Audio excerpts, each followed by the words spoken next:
Cowboys blood. Let's go. Oh my God, the quarterback is toast.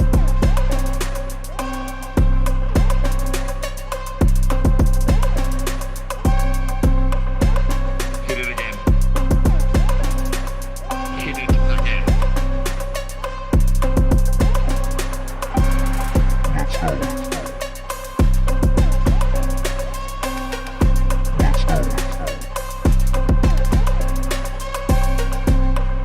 Hit it again.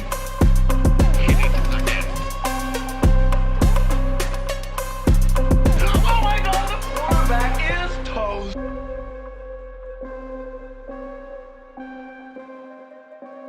Hit it again. Yo, what's up, everybody? Welcome to tonight's show, the Frisco Report.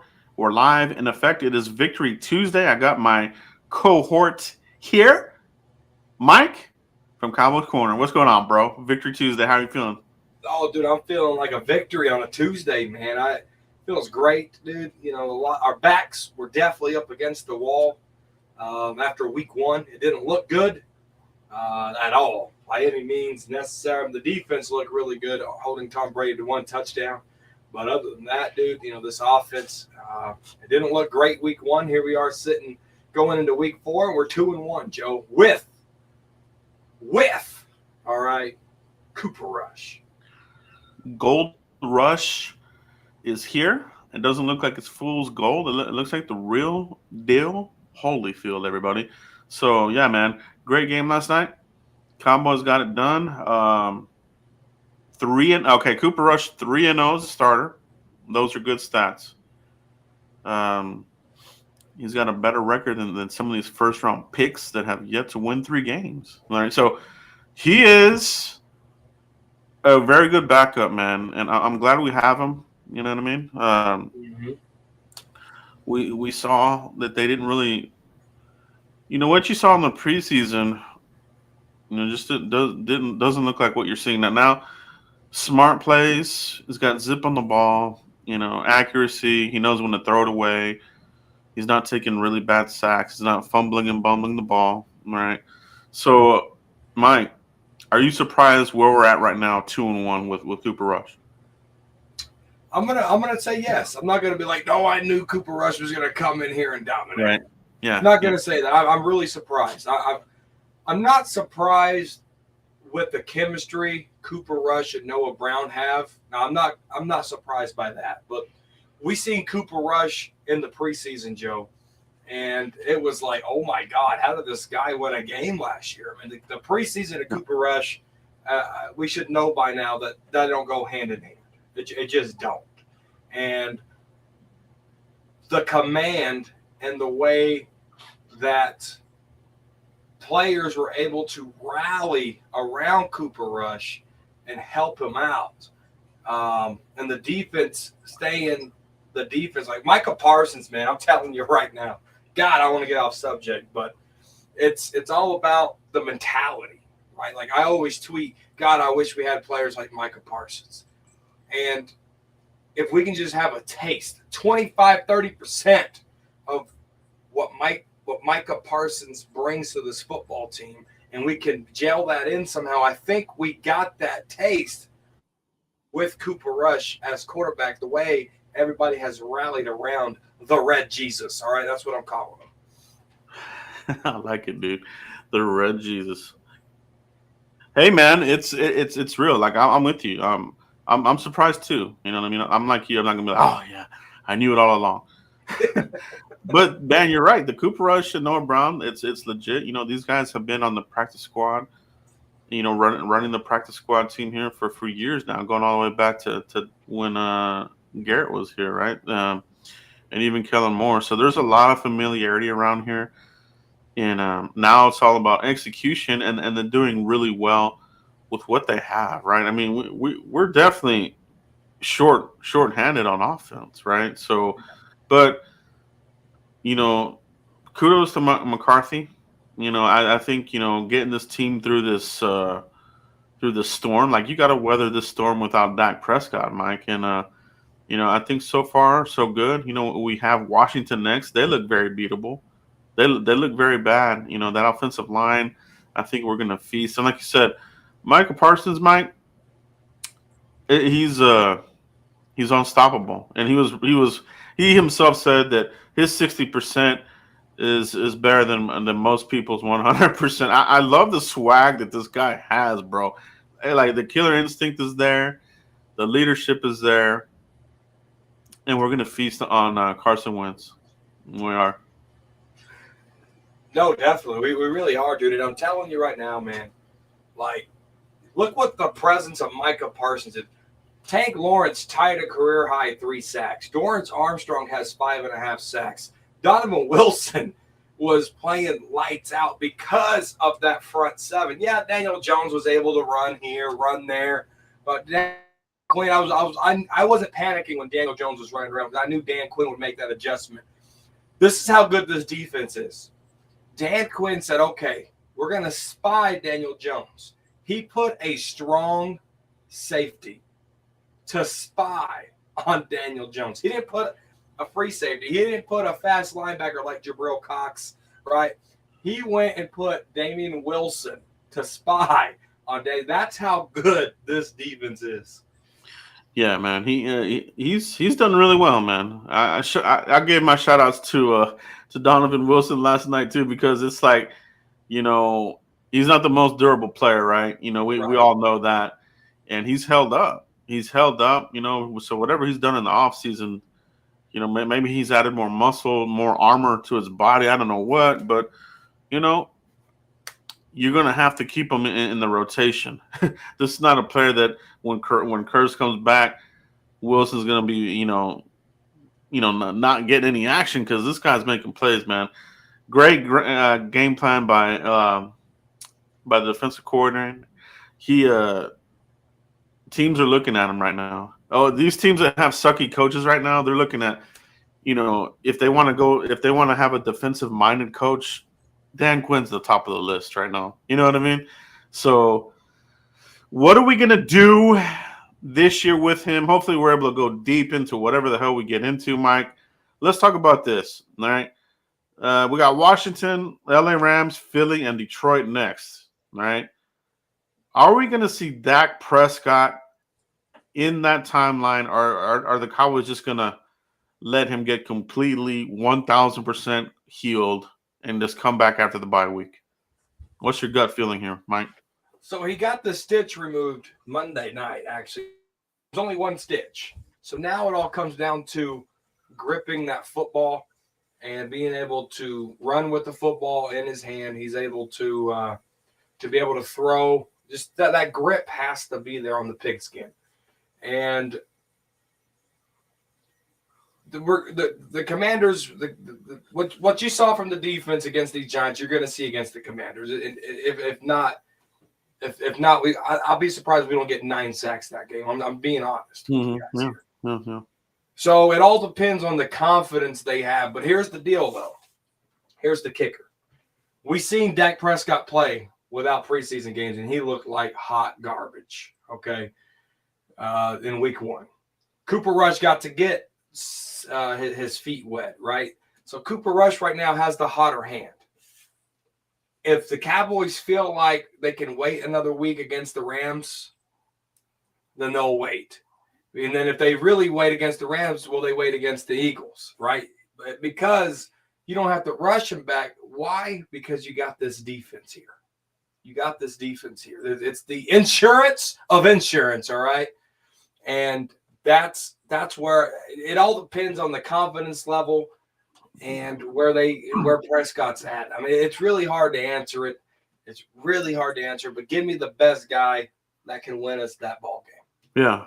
Yeah, I think it's going to be interesting to see where the fans are with Cooper Rush once we play the Rams and at Philly, because this whole good feeling that we have right now could turn south real quick. You know how the Cowboys fan base is.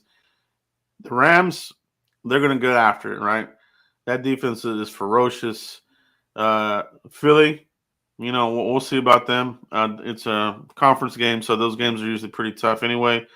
So, but if we can steal those games and let Prescott just get fully 100% healed, I love it, man. Because Cowboys are kind of notorious, right, for rushing people back. We kind of thought that Michael Gallup was going to be back. And to my surprise, they didn't activate him. You know what I mean?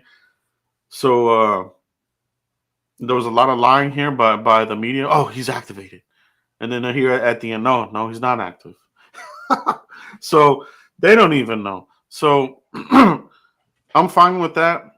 But Mike, what is your feeling on when Michael Gallup comes back, the effect it'll have on the wide receiver core and the offense? I'm gonna be honest. I don't think it's gonna have. I'm always honest with you guys, so I don't think it's gonna have that big of an effect. I really don't. Michael Gallup's been hurt and he came back, and the offense really hasn't. And the offense really hasn't. Really? Like, it wasn't like a big. Like Michael Gallup's been hurt, right? He's been hurt last year. He came back. That's true. I don't see the offense changing any. Now, is it another dynamic? Is it another 50-50 chance ball that Dak Prescott never takes? Yes. Is it a 50-50 chance ball that Cooper Rush is probably going to take? Absolutely. But I don't see the offense really change because you have to they simplified it. They have to simplify it for Dak. They have to simplify it for Cooper Rush, right? He's been the bus driver here, and he's been doing really good. He's been throwing accurate balls. When you look at the spacing the Cowboys have found in the soft places when the Giants were playing zone last night, I really don't see how Michael Gallup coming in makes that big of a difference because he's been gone.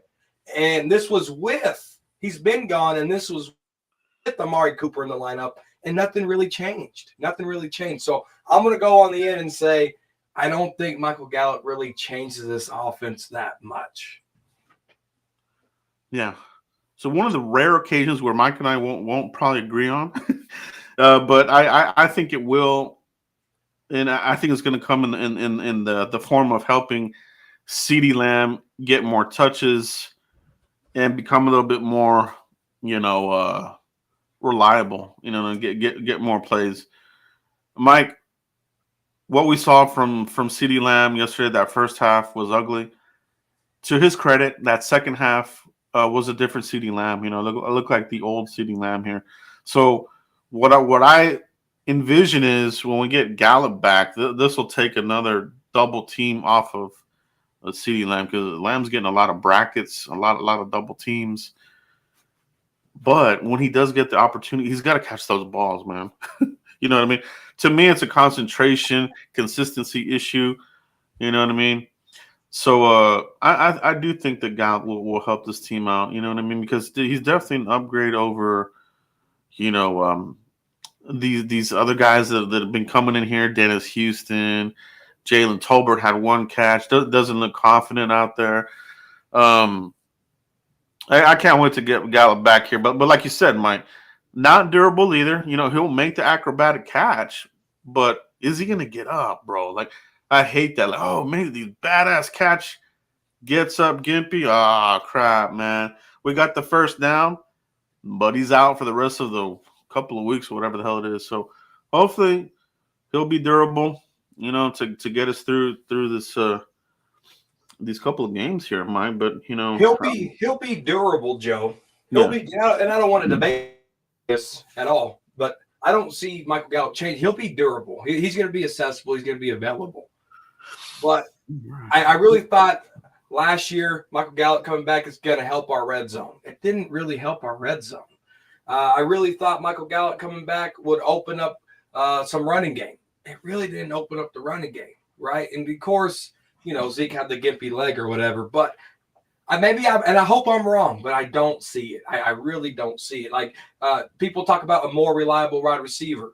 CeeDee Lamb, first half, wasn't very reliable, but he's in the category of more reliable wide receivers. Really stepped it up, right? Mm-hmm. Noah Brown, he was behind the bench. He's finally getting that opportunity. But Michael Gallup's better than Noah Brown. Michael Gallup's better than Simi Fehoko. It's going to elevate it, but I don't think it's going to be at the scene where this offense goes back to the number one category.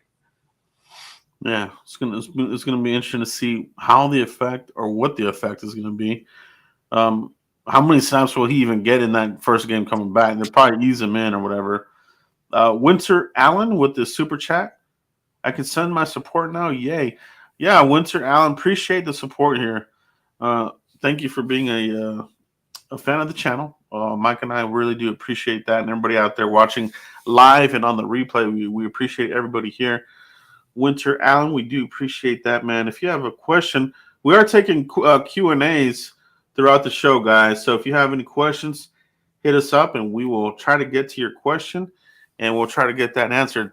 Thank you, Winter Allen. Appreciate that. Winter Allen, I do appreciate that super chat, man. That's incredible. You are a phenomenal long-time follower of the round table.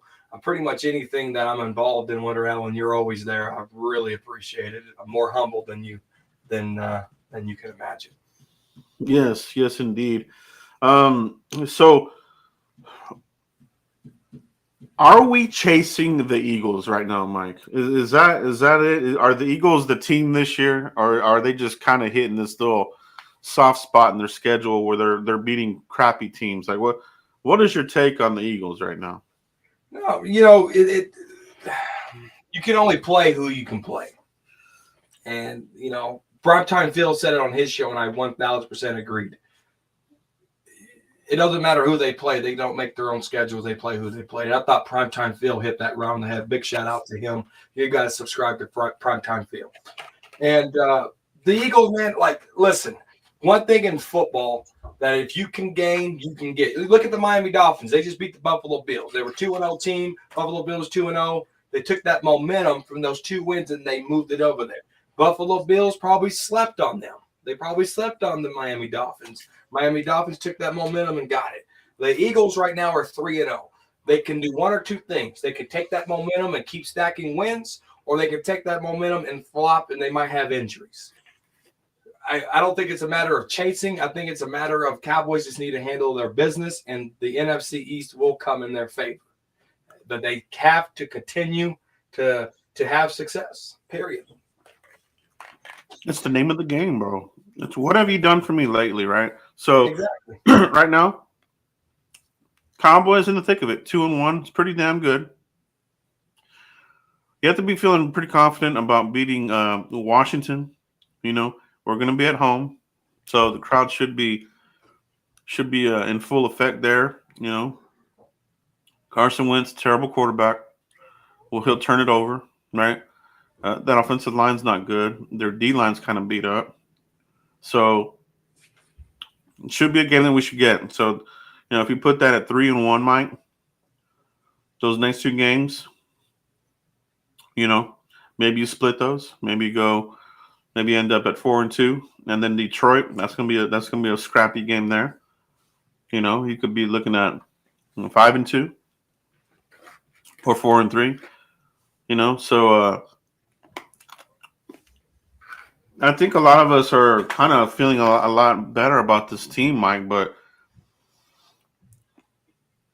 they got to win more than they got to do this like stacking wins. We can't go through this win one, lose one crap, that we're so accustomed to with the Garrett era, and not that McCarthy does that, but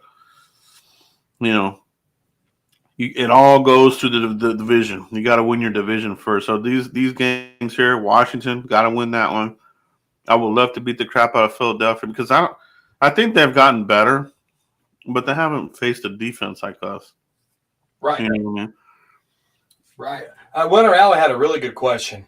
If you could find it, she said, do you all think Dak will be able to transition back into the team following Rush success? Success so far. She put that in quotes. I think so. I think a backup quarterback, man, you want him to at least win you a couple of games while you're going to be out in that stretch, right? So Cooper Rush is doing his job as a backup quarterback. And Dak Prescott has to come in and not fall flat on his face like a Kansas City Chiefs performance, like a Broncos performance, like a Raiders performance, like a Cardinals performance, right? He can't come in here with the success and the momentum that this offense has and kill it in one game. Yeah. So the transition that Winter's talking about here is if and when he comes in, can he take that momentum and build on that? And that's the transition that we have to look for in a franchise quarterback. I love that. I love this question, this comment from Winter Allen, because it's so true. And let's say that maybe they do let Dak just rest up. Maybe Cooper keeps winning. What happens then if you insert Dak in here and he looks rusty and looks kind of crappy? Do fans start to say, hey, we want Cooper back in the lineup? Like, there's a part of the fan base that'll probably want that, and some obviously won't. It's one of the most divisive conversations in Cowboys Nation, and it doesn't even. It's not even a matter of Dak. This goes all the way back to Romo, right? Yeah. Like, Romo went through exactly the same stuff that Dak is going through. Exactly the same. It's a systematic thing here with the Cowboys. So get ready for it, man. This is what the Cowboys do. Front office. They thrive in these types of situations, and it keeps the season interesting. I just wish that we could just get over the divisional round, and get to work, man. Get to work. Fast. I mean, not even Romo got to the championship round. You know what I mean? So here we go. Got a question here. Yeah. Cowboy champ. When Connor McGovern gets back healthy, who will be the left guard, Peters or McGovern? Mike, I'm thinking Peters, right? Yeah. Yeah, Peters. And this is a good question because, Mike, we saw him get his feet wet last night, right? Opened up some holes there for Yes, Pollard. he did. And he had a pancake on that same hole. Yes, yeah. So next game, do you see do you think we'll see a full quarter, a full half? What do you think the plan will be for Peters for this next game, Mike? I like the way they rotated him, right? A drive here, a drive there. I think they're going to continue that, and then you're going to start seeing in 1 quarter, 2 quarters, right? Yeah. But I want to give a shout-out for the leadership Matt Forniak did. I mean, they took him out of the game. Jason Peters went in, and Matt Forniak is cheering on Jason Peters, like clapping for him, cheering for him. Like, that's what you want, man. You don't want any controversy. Like the Dak and the Cooper Rush thing, I give me the best quarterback that can win us football games, period, right? Yeah, exactly. Same thing with the guard. Give me the best guard that can help open holes like Jason Peters did, right? The first hole, 46 yards for Tony Pollard. Beautiful. Give me the best guard. And Jason Peters, and I was wrong. I was like, oh, my God, we're signing a 40-year-old deal. The way he was able to move that big old tackle and the pancake him on top of that, and he hasn't had a snap since week 18 last year, was just phenomenal. Yeah, absolutely. Great question. Cowboys champs. McGovern, hopefully he will get back. We'll probably use him in the fullback motion, and good to have him as a swing guard now. So, and also he's got a little bit of that center flex. So, good question there. But I definitely do think it'll be Peters all the way. He's just a big behemoth guy there. I mean, you saw him line up next to Smith. I mean, he just looked gigantic. Man, he's huge. He did. Cowboys champ, 805 Vaughn said, we need to talk about the penalties because we continue to make them. We would have had 30 plus if we could clean that up. Talking about last night's game. Joe, why don't you start off with this one? Yeah, man, it's true, man. These are drive killers, momentum killers, right? So the penalties, whoever's making them, right? They do. They put you in a long down and distance. When you're in the long down and distance, you're pretty much going to kill that drive. You're pretty much playing for the punt. So I hate that crap. So you got to clean that up, man. And I'll tell you what, man. Sam Williams has got to clean up the unnecessary roughness penalties. He's had 2 already on the quarterback, which I like beating up the quarterback. But I'm so glad you brought that up. They just been boneheaded players. This is the crap that Gregory would do, and it would piss me off to no end. got rid of him. Sam Williams, young guy, obviously, so he's going to have these mistakes, but he's got to clean those up, man. They're just boneheaded plays that extend the drive of the other team, right? So, yeah, I'm with you, 805 on 100%, man. If we clean those up, we're not only are we going to score more points, but we're going to let the defense, keep that offense off the field, and we'll have bigger spreads. You know what I mean? Not oh, we got to win by field goal or final drive. This kind of crap. No, man, I'm so glad you brought up the Sam Williams penalties because Kelvin Joseph's the same way. Mm-hmm. There you go. Kelvin Joseph belongs on special teams and special teams only because when he's in the defense 11 and not the special team 11, he will draw a penalty every single time. Sam Williams is looking like that. So the Cowboys are changing shift here. Jason Garrett wanted the right kind of guys. Mike McCarthy saying, get me anybody, we'll plug and play them. We'll find out what's best for them. So they're not going through the right kind of guys' phase. They're getting guys with attitudes. They're getting guys that have grit, that are dirty. They want to be physical, blue-collar football, all right? That's what we wanted Mike McCarthy to bring here to Dallas. That was the expectation, and he's bringing that. So we might have to learn with some of these blue-collar football guys because they're not the white-collar, the right kind of guy Jason Garrett that was, right? So once they learn to quit doing the penalties, they're gonna play smarter, and the penalties gonna be less, but they're gonna be some dogs. They're gonna be some dogs. Just give it some time.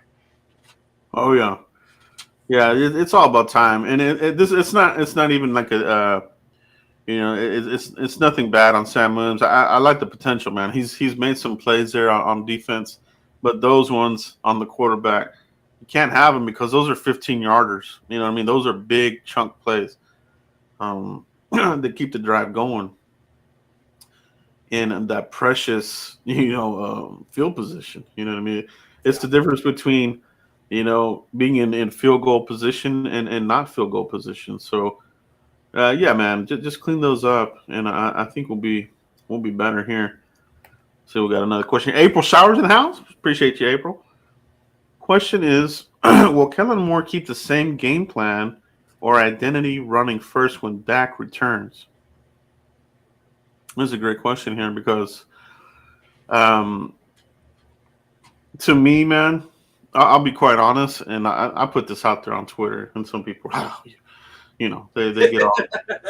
It's a real divisive subject. I hate talking about it sometimes, but it's true, man. Like, to me, I didn't feel a difference. I didn't feel that there was any fall off last night between Dak and Kellen Moore. I mean, Dak and a Cooper Rush. It felt like a Cowboys game, but with a different quarterback. Doing similar kind of work. Getting the ball down the field. Dinking and dunking here and there. Throwing the ball here and there, and getting the run game in there. So I honestly didn't see much. I just don't feel like there's much fall off right now, and that's not a bad thing, and that's nothing against Dak. I'm just saying that,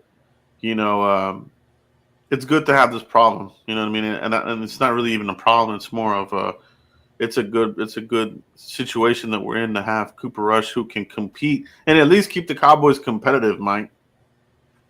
Yeah, no, Kellen Moore isn't capable of changing anything else. It's the same offense that it was there you forever, go. right? Yep. So, yep. They still run the check route. They still run the post. They still run the Y option. We've been running that since Jason Witten, all right? Mm-hmm. And so I think I don't think nothing changes. I think what changes is I'm going to break this down for you. You can go watch the film yourself. On that fourth down play against the Cincinnati Bengals, Cooper Rush set up his protection. He said, hey, you stay, you block him, da-da-da-da. That allowed Cooper Rush enough time for Noah Brown to go around and pick up that 4th and 2. And it was a beautiful play because Cooper Rush was able to set that protection, read that defense, know what was coming at him. Dak Prescott, he kills into a running play. He don't kill and say, Schultz, you stay. Like we heard Tony Romo do it all the time. Schultz, wait, you stay. Dez, you come over here, right? I need Dak to take command of this offense and able to stay with the same play, but do some hot routes, do some audibles, get your pass protection set. You got 25 seconds on the play clock. Use the 25 seconds. To see Cooper Rush do that, but we haven't seen that since Tony Romo, that says a lot right there. That's a really good point, man. I noticed that too. It was a lot more vocal. You know what I mean? Yeah.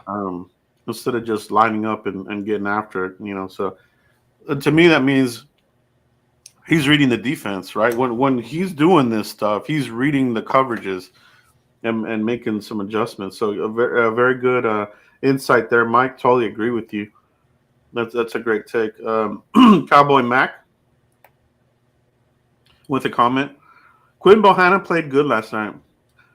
I'm becoming a Bohanna fan, man. I think this guy is slowly becoming one of the better defensive tackles here for the Cowboys. You know, plays the run really well, helps collapse the pocket, and I love the motor. You know what I mean? When you see Bohanna out there, he's around the ball, Mike, and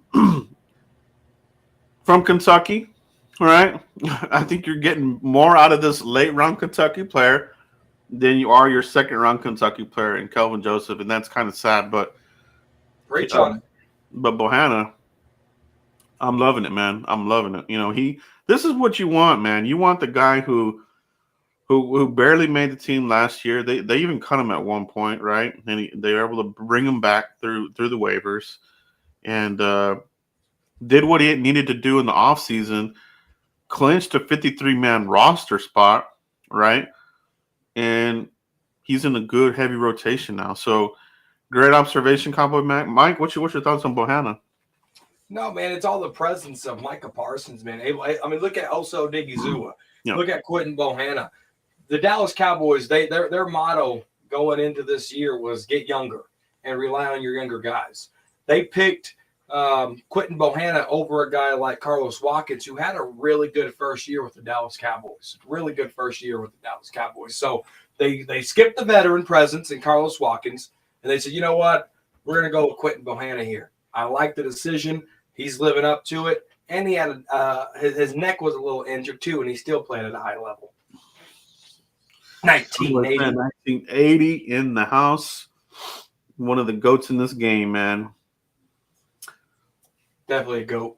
When you talk about, you know, Cowboys Nation and the YouTubers of Cowboys Nation, you've got the ones that keep it real 100%. You know, I think we do a really good job here, Mike and I.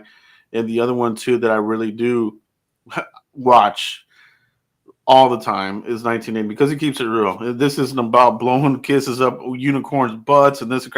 It's the real thing. You know what I mean? And 1980, appreciate you, bro. Thanks for passion. The passion. He was a member of the round table back when we used to do it. And me and him, it would always be about football, but we would argue and almost, you would thought we were fighting in the street in 5 minutes just because the passion and the power that 1980 brings. He's a hell of a friend. I'm proud to call him a friend. Great guy, man. Gerald Beasley, Camo Joe, Evan Neal looked like Chaz Green last night. That's a bad thing. It was a good thing for us. And I say this all the time. This has become one of my draft 10 commandments. Do not draft the Bama player in the first round. Don't do it.